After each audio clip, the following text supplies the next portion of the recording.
बिस्मिल्लाहिर्रहमानिर्रहीम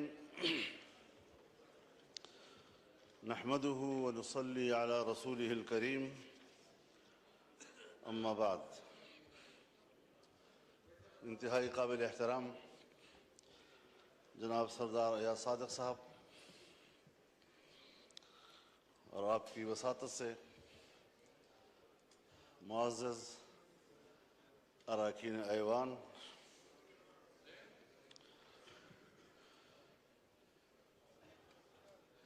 हल्फ बर्दारी के बाद मैं पहली मरतबा ऐवान में हाज़िर हो रहा हूँ और ये भी इरादा है कि कुछ मौरूज़ात आपकी खिदमत में पेश कर सकूँ। मुझसे पहले जनाब असद कैसर साहब जो बात कर रहे थे, उनका जो मुतालबा था मेरे ख्याल में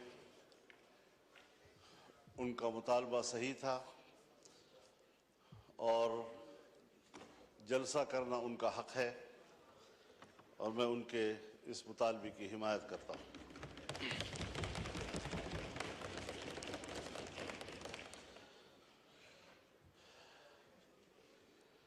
लेकिन जनाब स्पीकर, मसला यहाँ तक महदूद नहीं है कि हम जलसा कर सकते हैं या नहीं कर सकते।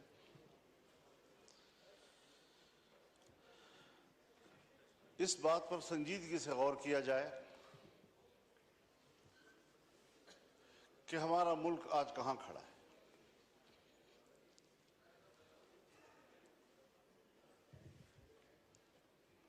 हमने ये मुल्क जिस जमहूरी अंदाज के साथ बरसगीर के मुसलमानों की ताईद से हासिल किया, उनकी कुर्बानियों से हासिल किया, इस मुल्क के कायम होने में न ब्यूरोक्रेसी का कोई किरदार है और न ही एस्टेब्लिशमेंट का कोई किरदार। लेकिन इस बात को सोचा जाए कि आज अवाम कहाँ खड़े हैं और एस्टेब्लिशमेंट कहाँ खड़ी है। क्या वजह है कि मुसलसल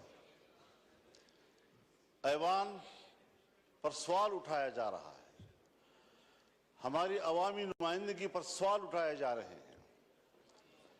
क्या ये अवाम के नुमाइंदा पार्लियामेंट है या ये एस्टेब्लिशमेंट का तरतीब दिया हुआ पार्लियामेंट है?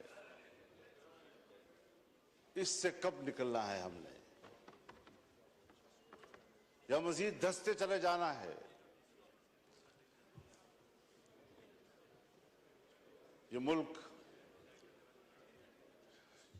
जिसमें हुकूमत महल्लाती साजिशों की बुनियाद पर बनती थी और टूटती थी, ब्यूरोक्रेट्स फैसला करते थे आज वजीर आजम कौन है तो कल वजीर आजम कौन है। एक जमाने में मुल्क के एक सदर मुमलिकत ने अपने दौरे हुकूमत में 5 वजीर आजम तब्दील किए।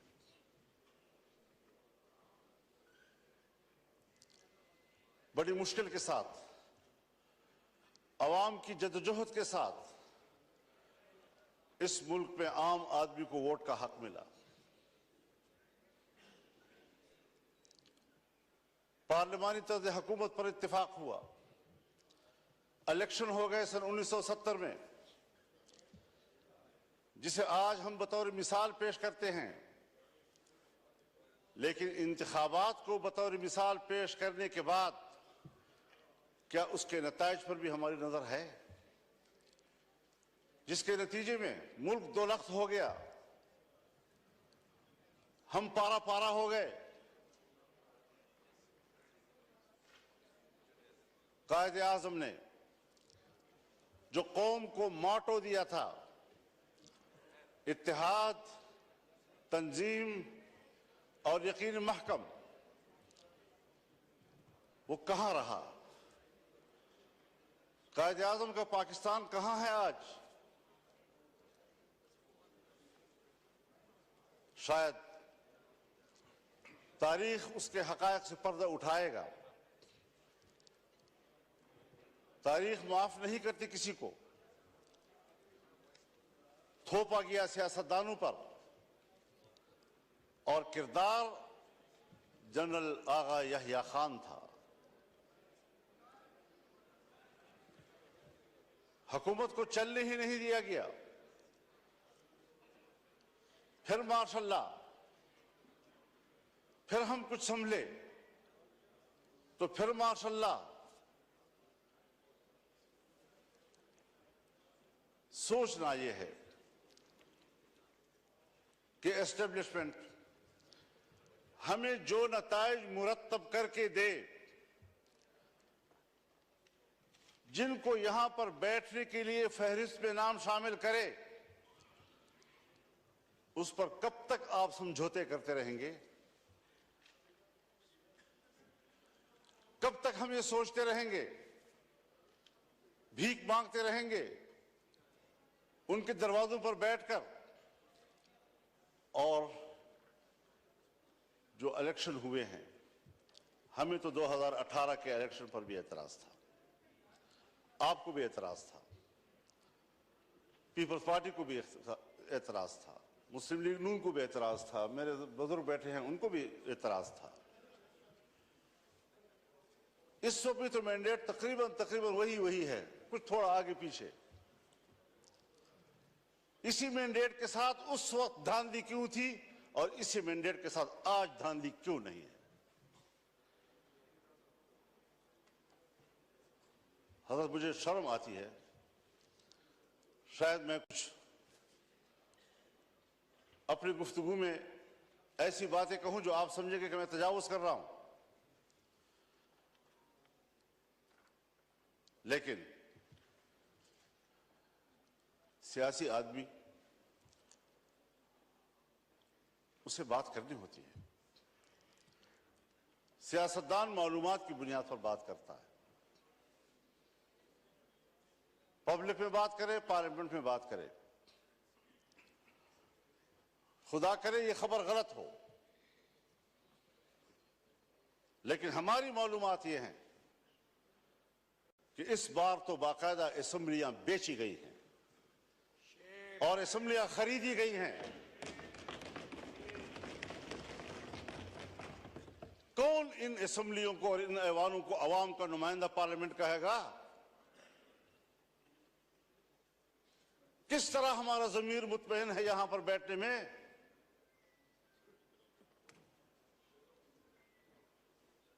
हारने वाले भी परेशान और जीतने वाले भी मुतमईन नहीं। इस कैफियत में हुकूमत में बैठी हुई जमातें, जो हमारे लिए मुहतरम भी हैं, हमारे हमसफर रहे हैं, हम उनके उन जद्दोजहद की कदर करते हैं, लेकिन उन्हीं की जमातों के अंदर उनके सीनियर लोग मजबूर हैं कि वो अपनी ही मैंडेट को मुस्तरद कर रहे हैं, उस पर एतराजात उठा रहे हैं। सिर्फ अपोजिशन की बात नहीं है, हम देख भी रहे हैं, हम सुन भी रहे हैं। तो जमहूरियत आज कहां खड़ी है?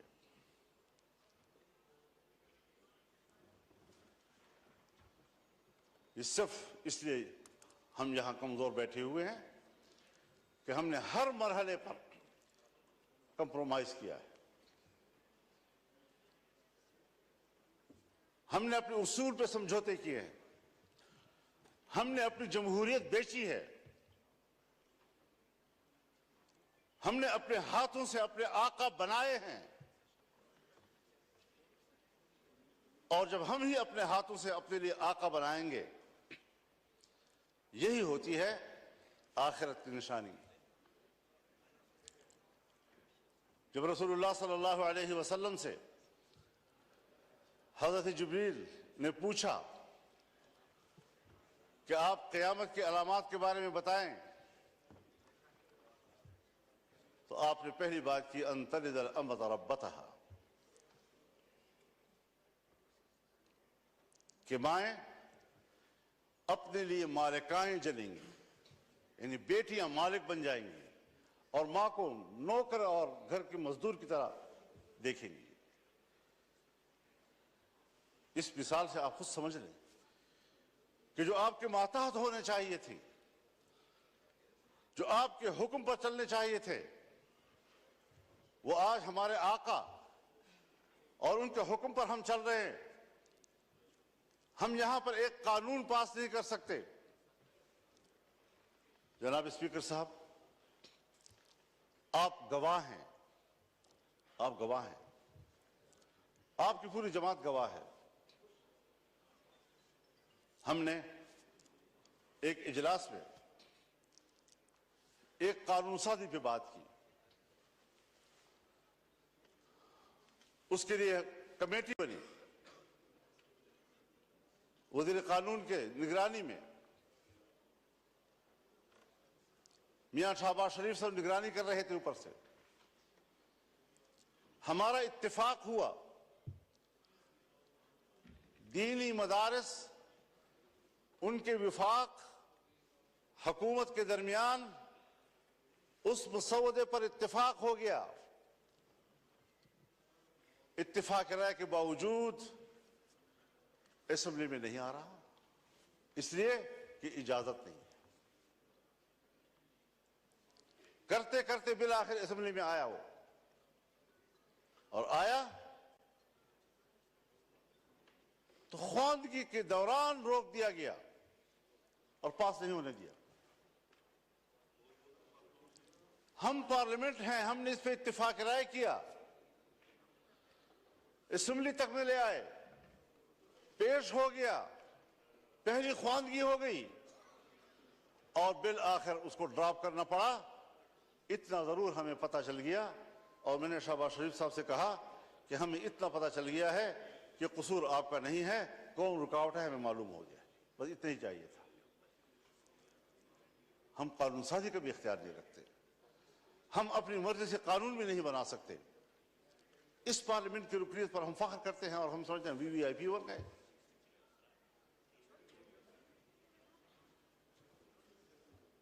आज जरा मुआवजा तो कीजिए जनाब स्पीकर, हिंदुस्तान और हम एक ही दिन में आजाद हुए। 15 अगस्त 1947 को सुबह 8 बजे दिल्ली में लॉर्ड माउंटबेटन ने इंडिया के गवर्नर जनरल का हल्फ उठाया और कराची में कायद आज़म मोहम्मद अली जिन्नाह ने हल्फ उठाया। एक ही दिन हम आजाद हुए। आज वो दुनिया की सुपर ताकत बनने के ख्वाब देख रहा है और हम दिवालियापन से बचने के लिए भीख मांग रहे हैं कि डिफॉल्ट न हो जाए हम लोग। ये किसके हाथों, कौन जिम्मेदार है उसका? घूमते फिरते फिर आएगी बात, सियासतदान जिम्मेदार है, हुकूमत नाकाम है। दीवार के पीछे जो कुव्वतें हमें कंट्रोल करती हैं, जिनके बागडोर हमारे उनके हाथ में हैं, फैसले तो वो करें और मुंह हमारा काला करें, अवाम हमें गालियां दे, जिम्मेदार हमें ठहराएं। ये कौन सी सियासत है? हम कहां इस मुल्क को ले आए हैं कि आज आपका एक एक बच्चा 25 करोड़ आबादी का वो 2 और 3 लाख तक का मकरूज हो चुका है। खुश होते हैं IMF ने नया किस्त जारी कर दिया, नया किस्त 1 लाख 1.5 लाख का करोड़ 1 अरब 1.5 अरब का होता है, लेकिन आपको कर्जे कितने देने हैं? अपनी पैदावार किधर है हमारी, अपनी सलाहियत किधर है हमारी? हमने मुल्क को जुमूद का शिकार बना दिया है और कौमें जब जमूद का शिकार होती हैं तो फिर वो गिरती हैं, वो तरक्की नहीं कर सकती। फिर जरा हिसाब लगाएं, जिस हिंदू को हम सारे अलकाब देते हैं, सारे बुरे अलकाब उनके, सारे अच्छे अलकाब हमारे, लेकिन नतीजे के लिहाज से कारकर्दगी की बुनियाद पर जरा उसका भी तजिया कर ले, अपना भी तजिया कर ले। घर में बैठे हुए हैं हम लोग, हम अवश्य से बात कर रहे हैं, क्यों एक दूसरे से बात छुपा रहे हैं? ये सारी वो चीजें हैं। हमने मुल्क हासिल किया इस्लाम के नाम पर। आज पाकिस्तान दुनिया में एक सेकुलर स्टेट का रूप धा चुका है। कहां है ला इलाहा इल्लल्लाह? 1973 में हमारा आईन बना, 1973 में इस्लामी नजरियाती कौंसिल बने, 1973 से आज तक तमाम कवानीन का जायजा लिया गया। अगर कोई खिलाफी इस्लाम कानून मौजूद है तो कुरान सुन्नत के मुताबिक कानून की सिफारिश की गई, सिफारिशात की रिपोर्टें ऐवान में आ गई, लेकर दी गई। कोई आप एक निशानदेही बहैसियत स्पीकर कर सकते हैं कि सन 1973 से लेकर आज तक उस काउंसिल की सिफारिशात पर इस पार्लियामेंट ने एक कानूनसाजी भी की? एक। इसीलिए कि जिन लोगों को ऐवान में लाया जाता है, जिन लोगों से ऐवान भर दिए जाते हैं, उनको कुरान सुन्नत से कोई दिलचस्पी नहीं है, पाकिस्तान के नजरिए से कोई दिलचस्पी नहीं है। कैसे आप दुनिया में शनाख्त कराएंगे अपनी कि हम एक इस्लामी मुमलकत है? आपका आईन कहता है कि हाकिमियत अल्लाह रब्बुल आलमीन की हुई, और हम रूए जमीन पर अल्लाह की नियाबत करते हुए, अवाम के नुमाइंदे रूए जमीन पर अपने मुमलकत में अल्लाह की नियाबत करते हुए उनकी तालीमात के मुताबिक कानूनसाजी करेंगे। हमारी इनफरादी इज्तिमाई जिंदगी कुरान और सुन्नत किताबें होगी। ये मैं नहीं कह रहा, मेरा आईन कहता है। ये मेरा आईन कहता है कि इस्लाम पाकिस्तान का मुमलकती मजहब होगा। ये मेरा आईन कहता है कि कानून साजी कुरान और सुन्नत के ताबे होगी। ये मेरा आईन कहता है कि कुरान और सुन्नत के मुनाफिक कोई कानून साजी नहीं होगी।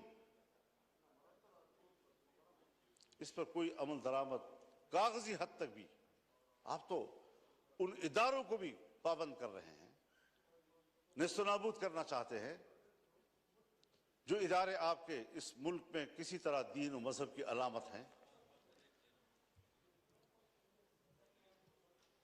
उनको आप मुआशरे का मेन स्ट्रीम ही नहीं समझते।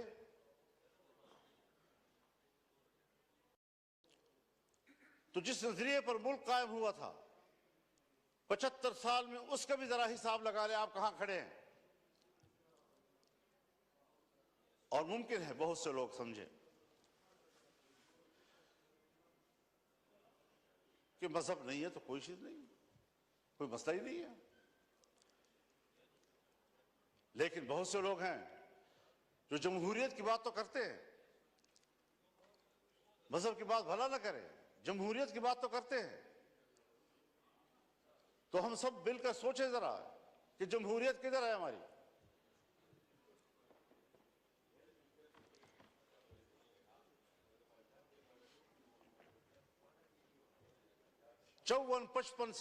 सन 1954-55 से 58 तक नीम मार्शल लॉ, 58 से लेकर 71 तक मुकम्मल मार्शल लॉ, 77 से फिर मार्शल लॉ, 99 से फिर मार्शल लॉ, और हम कंप्रोमाइज करते रहे। यहां इसी ऐवान में हमने कानून साजी करना चाहिए। चीखते रहे हम लोग कि साहब ये जो कुछ आप कर रहे हैं कुरान और सुन्नत के खिलाफ है। किसी ने नहीं सुनी। तो जमहूरियत कहां है आपकी?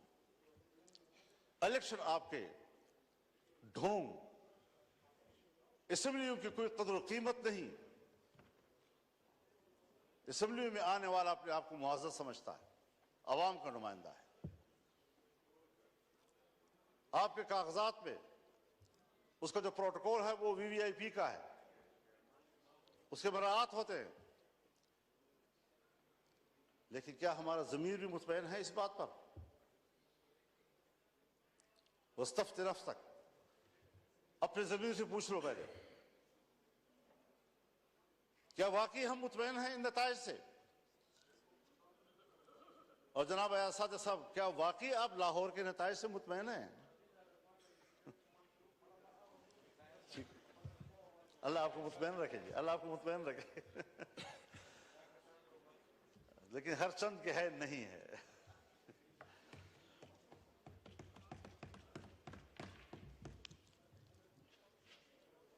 मईशत की क्या सूरत हाल रखती है? कर्जों पे हम जिंदगी गुजार रहे हैं, अपने वसाइल के करीब तक नहीं जाते। अमन अमान नाम का कोई चीज नहीं है। मुल्क को किधर ले जा रहे हैं आप लोग?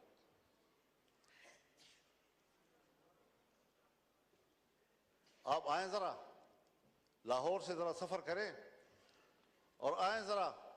मैं आपको दावत देना चाहूंगा डेरा इस्माइल खान में, टांक में, वजीरिस्तान में, लक्की मरवत में, बाजावड़ में।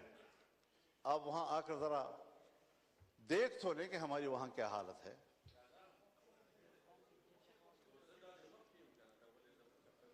हमें तो इलेक्शन में निकलने ही नहीं दिया गया।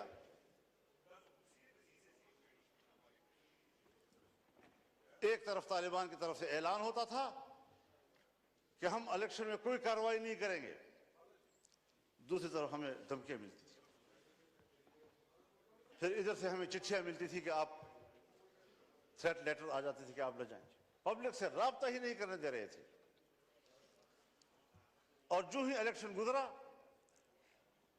सारे थ्रेट लेटर खत्म हो गए, खैर खैरियत हो गई। अब न वहां हमें कोई कत्ल करने वाला है, न कोई दहशतगर्द है, न कुछ है। लेकिन ये बात जो हमारे उन इलाकों से मुताल्लिक लोग हैं या बलूचिस्तान से मुताल्लिक लोग हैं, चाहे वो पश्तून बेल्ट है या बलोच बेल्ट है, वहां पर कंट्रोल रियासत का नहीं है। और मैं बड़े अदब से कहूंगा, मुझे ये लफ्ज नहीं कहना चाहिए, लेकिन हकायक को सामने लाते हुए कहना पड़ रहा है कि पाकिस्तान इस वक्त एक गैर महफूज रियासत है। जब रियासत गैर महफूज होगी तो जिम्मेदार कौन होगा?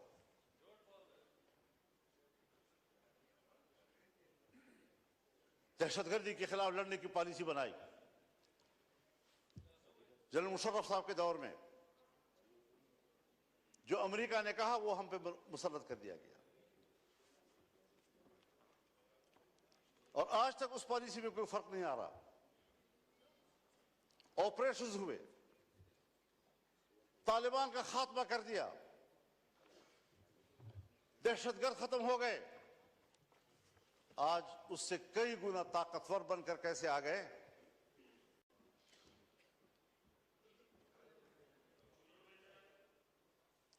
जरा मुझे भी दिखा दे बेटा।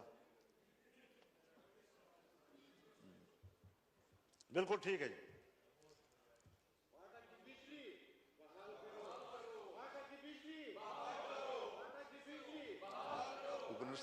जी मौलाना साहब, जी मौलाना साहब, बस वो बोलिए हमारे।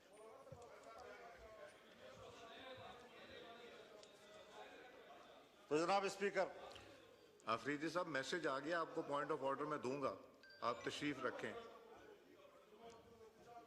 मैसेज हो गया आफरीदी साहब, मैसेज हो गया। आपकी जमात ने नाम नहीं लिखा था, मैंने आपका नाम लिखा है, और ये इंपॉर्टेंट इशू है। मैं इसको टेकअप करूंगा। अभी मैं MQM के दोस्त को दूंगा, फिर आपको दूंगा। हाँ थोड़ा करना।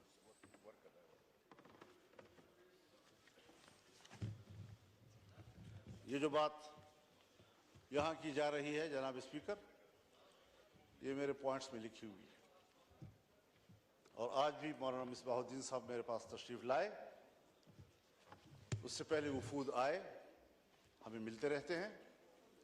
यकीन जानिए उनकी जिंदगी जानवरों से भी बदतर गुजर रही है। न जिंदगी महफूज है, न उनको रोजगार मिल रहा है, बिजली भी नहीं है। कैसे वो जिंदगी गुजार रहे हैं आप अंदाजा नहीं लगा सकते उनका। मेरे भी मौका देना चाहिए। जी मौलाना मिसबाहुद्दीन साहब को फिर आप मौका देंगे जी। तो सूरत हाल आज यह है कि अमन अमान किधर है आपका जी? मगरिब के बाद आपके थाने बंद हो जाते हैं, मगरिब के बाद पुलिस चौकियां बंद हो जाती हैं, आपकी सारी पुलिस महफूज पनाहगाहों में चली जाती है और मुसल्लह ग्रुप जो है वो कंट्रोल ले लेते हैं पूरे इलाके का। क्या इस पर कभी गौर हुआ है?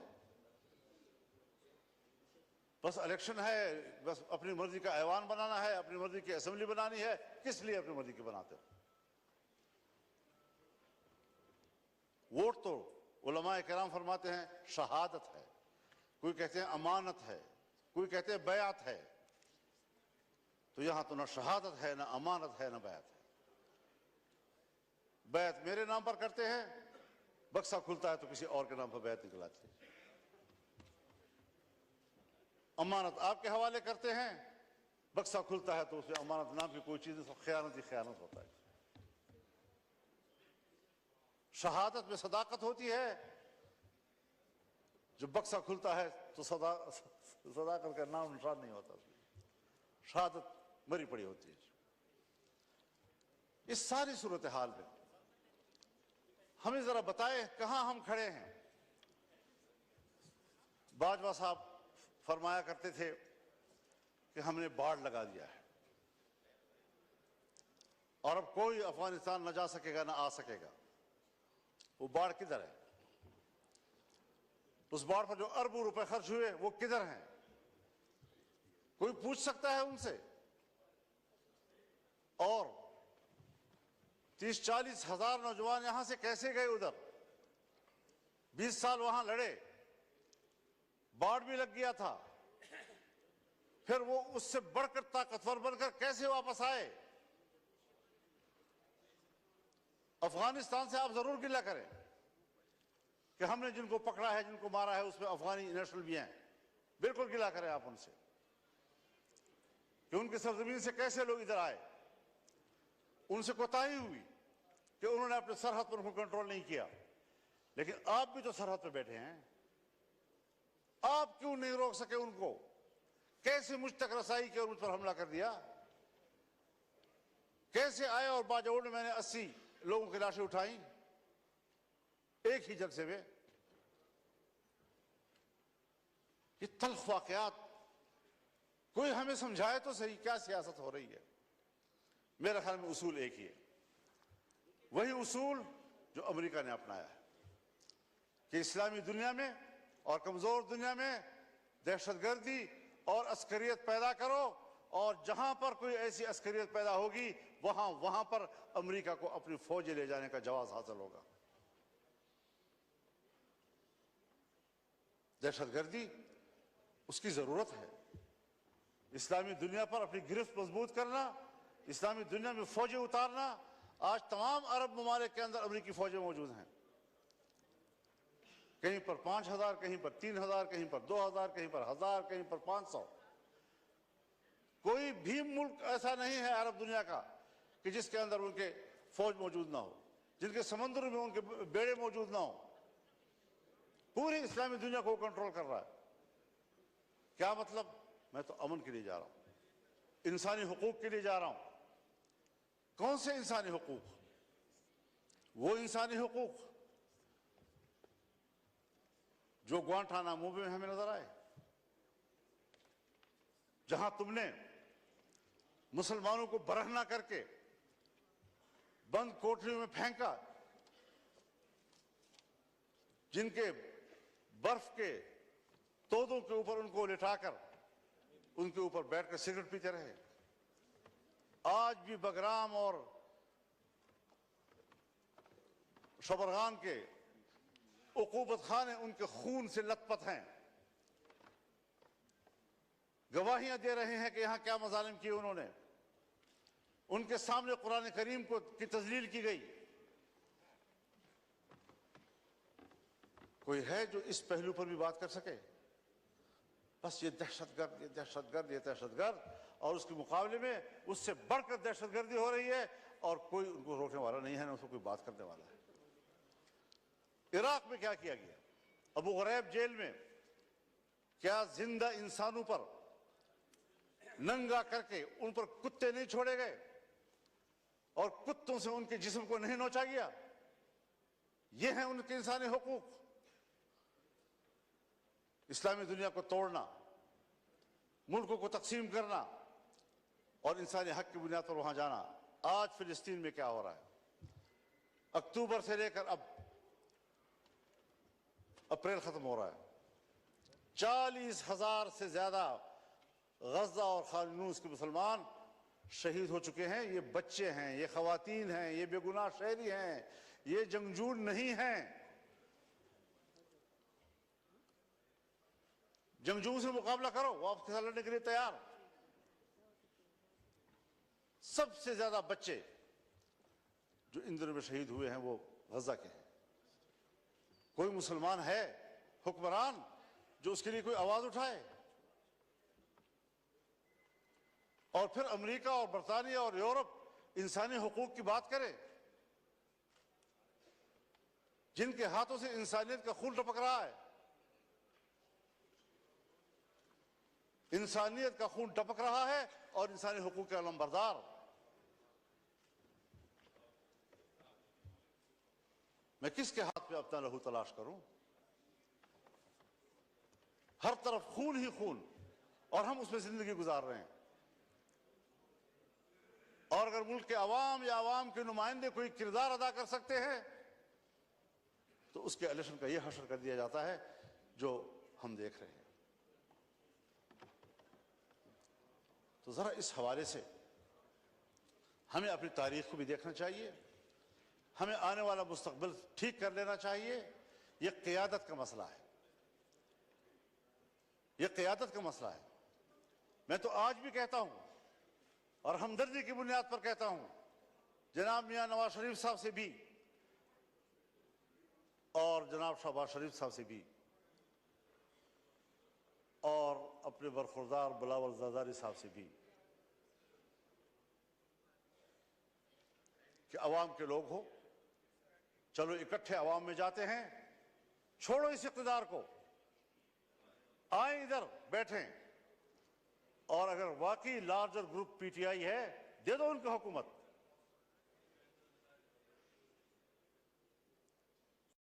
लेकिन शायद मेरी बात जरा अहमुकों वाली से लग रही होगी आप लोगों को कि क्या कह रहा है, कहां से बोल रहा है। आज भी वक्त है समझने की, लेकिन हम समझने के लिए तैयार नहीं है। हम नौकरी करने के लिए तैयार हैं। तो फिर जाहिर है कि हमने भी अज़म कर रखा है कि इस गुलामी के खिलाफ जंग लड़ेंगे, मैदान अमल में आकर जंग लड़ेंगे, पब्लिक में जाकर लड़ेंगे, आईन और कानून के दायरे में लड़ेंगे और मुल्क को इस गुलामी से निजात दिलाएंगे कि या तो हमारे ऊपर आलमी कुव्वतें हुकूमत कर रही हैं या फिर हमारी एस्टेब्लिशमेंट हमारे ऊपर हुकूमतें कर रही हैं। ये निज़ाम हमें कबूल नहीं है और हमारी पोजीशन इस हवाले से बिल्कुल वाज़ेह है। इसलिए हमारा पैगाम हर सतह पर चला जाना चाहिए। हमने जाना है इंशाअल्लाह 2 मई को कराची में मिलियन मार्च होगा इंशाअल्लाह अज़ीज़। 9 मई को पेशावर में इंशाअल्लाह मिलियन मार्च होगा और अगर किसी ने रोकने की कोशिश की तो वो सिवाय इसके कि अपने लिए मुसीबत को दावत देगा और कोई नतीजा उसका नहीं निकलेगा। वो आवाम के इस सैलाब का रास्ता नहीं रोक सकेंगे और इंशाअल्लाह अज़ीज़ ये जद्दोजहद जारी रहेगी। और उम्मीद रखनी चाहिए कि इसमें आप भी हमारे साथ हों। सैयद